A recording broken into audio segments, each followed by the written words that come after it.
Hello, स्वागत है आपका खेल की दुनिया में। आज की तारीख है 11 मई और इस दिन 1992 में पोर्टलैंड ट्रेल ब्लेजर्स और फिनिक्स सन्स ने एनबीए इतिहास का सबसे ज़्यादा स्कोर वाला प्लेऑफ गेम खेला, जिसमें ब्लेजर्स ने वेस्टर्न कॉन्फ्रेंस सेमीफाइनल में डबल ओवरटाइम में 153-151 से जीत हासिल की। 11 मई का दिन खेल इतिहास में कई महत्वपूर्ण घटनाओं के लिए जाना जाता है। आइए इस तारीख की कुछ खास घटनाओं पर नजर डालें। 11 मई 2000 को शिकागो बुल्स के एल्टन ब्रांड और ह्यूस्टन रॉकेट्स के स्टीव फ्रांसिस को एनबीए रूकी ऑफ द ईयर अवार्ड का सह विजेता चुना गया।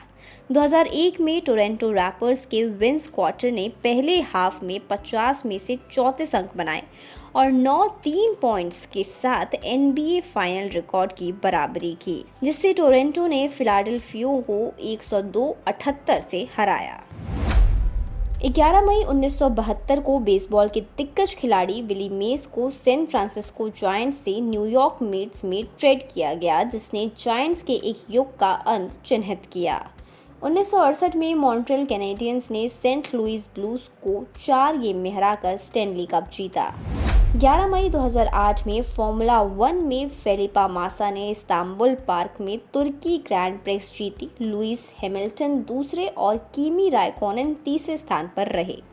आज के दिन कई महान खिलाड़ियों ने जन्म लिया था, जिनमें शामिल है कैम न्यूटन, जिनका जन्म 11 मई 1989 को हुआ और वो एक पूर्व एनएफएल क्वार्टरबैक हैं जो कैरोलिना पैंथर्स और न्यू इंग्लैंड पेट्रियट्स के साथ अपने समय के लिए जाने जाते हैं।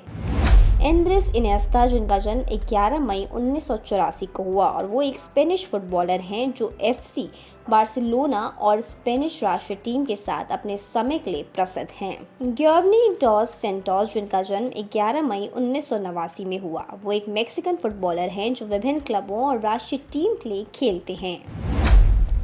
लॉरेन जैक्सन, जिनका जन्म 11 मई 1981 में हुआ, वो एक ऑस्ट्रेलियाई बास्केटबॉल खिलाड़ी हैं जिसे अब तक की सबसे महान महिला खिलाड़ियों में से एक माना जाता है।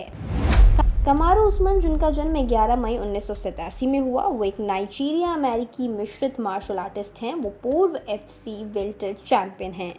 विक्टर मेटफील्ड, जिनका जन्म 11 मई 1977 में हुआ, वो एक दक्षिण अफ्रीकी रग्बी यूनियन खिलाड़ी हैं जो राष्ट्रीय टीम और बुल्स के साथ अपने समय के लिए जाने जाते हैं। आज के दिन कई बेहतर और बड़े रिकॉर्ड्स भी बने।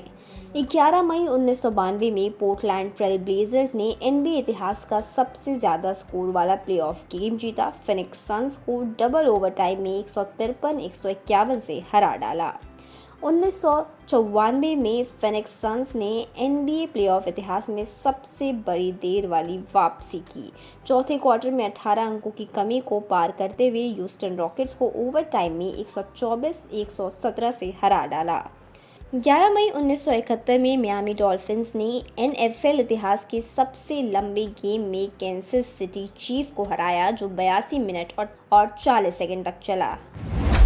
11 मई 2002 को क्रूसेडर्स ने सुपर रग्बी में रिकॉर्ड बनाया। वॉटरहाउस को 96-19 से हराकर 14 ट्राई और 13 कन्वर्जन स्कोर किए।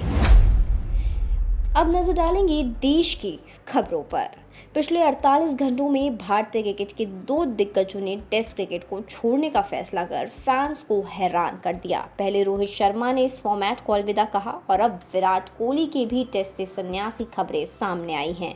बीसीसीआई के एक अधिकारी ने कहा है कि विराट कोहली अभी भी फिट हैं और रन बनाने और जीतने के लिए भूखे हैं। उनकी मौजूदगी से पूरी टीम का मनोबल बढ़ता है। बोर्ड ने उनसे टेस्ट क्रिकेट से संन्यास लेने के फैसले पर विचार करने का अनुरोध किया है, खासकर जब 5 टेस्ट मैचों की इंग्लैंड सीरीज नज़दीक आ रही है।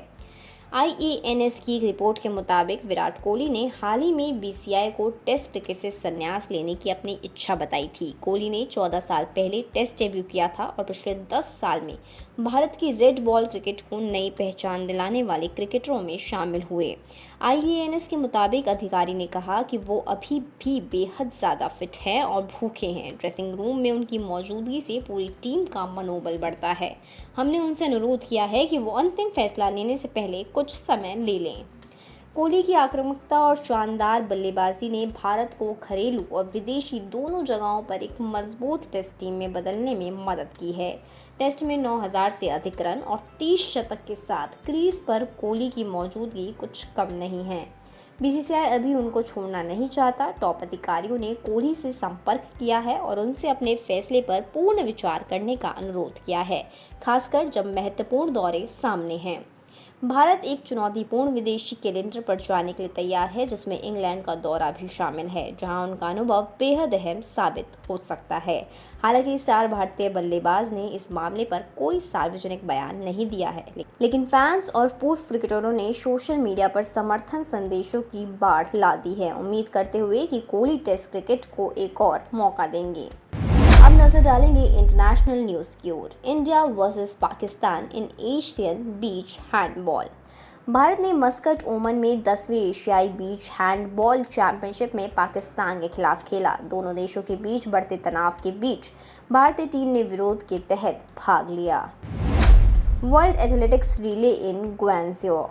2025 विश्व एथलेटिक रिले 10-11 मई को ग्वांगझो चीन में हो रहा है, जिसमें दुनिया भर के शीर्ष एथलेटिक रिले इवेंट्स में प्रतिस्पर्धा कर रहे हैं। San Jose Sharks at IIHF World Championship. San Jose Sharks की अंतर्राष्ट्रीय मौजूदगी को दिखाते हुए 2025 IIHF वर्ल्ड चैंपियनशिप में उनकी टीम के 5 खिलाड़ी अपने अपने देश की टीमों में चुने गए हैं। एथलीट्स के लिए शानदार मौका। आंध्र प्रदेश मेगा DSC के तहत 490 स्पोर्ट्स कोटा के तहत पोस्ट हैं, जिसकी एलिजिबिलिटी 12th पास और ग्रेजुएशन है। एप्लीकेशन डेट 20 अप्रैल से शुरू हो चुकी है और अब सिर्फ और सिर्फ 4 दिन है आपके पास इस एप्लीकेशन डेट को भरने के लिए, क्योंकि इसकी डेडलाइन रहने वाली है 15 मई 2025। अप्लाई करने के लिए लिंक आपको डिस्क्रिप्शन बॉक्स में मिल जाएगी। सेंट्रल इंडस्ट्रियल सिक्योरिटी फोर्स यानी CISF हेड कांस्टेबल यानी HC स्पोर्ट्स कोटा के तहत 2025 में 30 पोस्ट खाली हैं। एलिजिबिलिटी है 12th पास और स्पोर्ट्स के लिए आपको नेशनल और इंटरनेशनल लेवल अचीवमेंट दिखाने होंगे।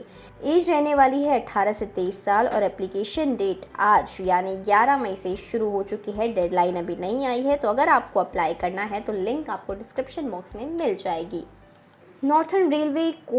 नॉर्थन रेलवे में 38 स्पोर्ट्स कोटा के तहत पोस्ट खाली है, जिसकी एलिजिबिलिटी रहने वाली है 10th पास, 12th पास और ग्रेजुएशन। डेडलाइन है इसकी 11 दिसंबर और सिलेक्शन प्रोसेस है application screening, sports trial, skill test, document verification और मेडिकल एग्जाम। PSUs में ONGC, BPCL, SAIL के तहत वैकेंसी, स्पोर्ट्स कोटा के तहत वैकेंसीज खाली हैं, जिसकी लिंक आपको डिस्क्रिप्शन बॉक्स में मिल जाएगी। Indian army sports quota recruitment 2025 हवलदार और नायब सूबेदार के लिए पोस्ट खाली है, जिसकी एलिजिबिलिटी 10th पास और 12th पास है और एज लिमिट की अगर बात करें तो 7.5 साल से 25 साल तक आपकी एज होनी चाहिए। स्पोर्ट्स में कुछ चल रहे इवेंट्स पर अगर हम नज़र डालें तो 2025 ताइपाई ओपन खेला जा रहा है 6 मई से 11 मई तक, मतलब इसका आखिरी दिन आज होने वाला है, जो कि ताइवान में खेला जा रहा है। IIHF वर्ल्ड चैंपियनशिप, जिसकी शुरुआत 9 मई को हुई है, 25 मई तक ये खेला जाएगा डेनमार्क में। वर्ल्ड एथलेटिक्स रिले बीते दिन शुरू हुआ यानी 10 मई से और आज 11 मई को आज इसका आखिरी दिन होगा, जो कि चाइना में खेला जा रहा है। आने वाले इवेंट्स पर अगर हम नज़र डालें तो फॉर्मूला 1 के तहत मोनाको ग्रैंड प्रिक्स 23 मई से 25 मई तक मोनाको में खेला जाएगा।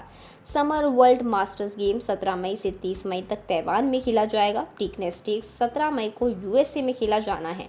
UEFA यूरोपिया लीग फाइनल 21 मई को स्पेन में होगा और UEFA चैंपियंस लीग फाइनल 31 मई को जर्मनी में खेला जाएगा। तो ये है वो तमाम जानकारी जो आज के स्पोर्ट्स बुलेटिन में हम आपके लिए लाए हैं। ये स्पोर्ट्स बुलेटिन आपको कैसा लगा हमें कमेंट बॉक्स में ज़रूर बताएं और देखते रहिए TNP स्पोर्ट्स।